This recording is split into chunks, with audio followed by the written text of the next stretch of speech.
آئمر کی web site, اس کا link یہ ہے aimer.gov.pt/pt/viver VIVER۔ اس پہ جب آپ جائیں تو آپ کو ڈفرینٹ آپشن نظر آتے ہیں، چونکہ وہاں پہ جتنے لوگ اپلیکیشنز فائل کرتے ہیں یا لاک کرواتے ہیں کرتے ہیں وہ 88-89 میں کر رہے ہیں۔ تو میرا خیال یہ ہے، جو انفارمیشن مجھے وہاں پہ جب تھا یا آن لائن دیکھی، اس میں 1991 اس طرح دوسرے آرٹیکل بھی دیکھنے چاہیے۔ فار ایگزامپل، اگر آپ کی تعلیم کافی اچھی ہے، پی ایچ ڈی یا اس طرح کچھ ہیں اور تعلیم کے میدان میں آپ کچھ کر سکتے ہیں، تو آپ 90 یا شاید 91 میں جا کے اپلائی کریں گے، اور میرے خیال میں تو اس کا پروسیجر جو ہے وہ بھی بہتر ہے، اچھا ہے، شارٹ ہے۔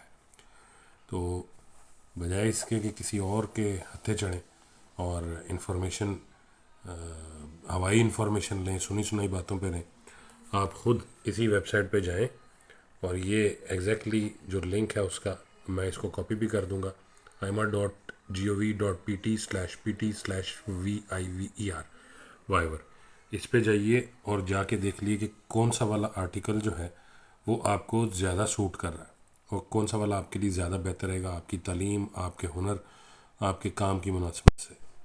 کیونکہ 89 میں جو لوگ کر رہے ہیں اور خود پھر سمپلی وہاں پہ ایک عام سی جاب ڈھونڈتے ہیں، وہ بڑی مشکل ہو جاتی ہے کہ وہ ٹیکس بھی پے کریں، پیسے بھی بچائیں اور اپنے گھر والوں کو بھی بھیجیں، ایسا پھر ممکن رہتا ہی نہیں۔ تو بہتر ہے کہ آپ صحیح آرٹیکل میں اپلیکیشن جو ہے وہ فائل یا لاک کریں۔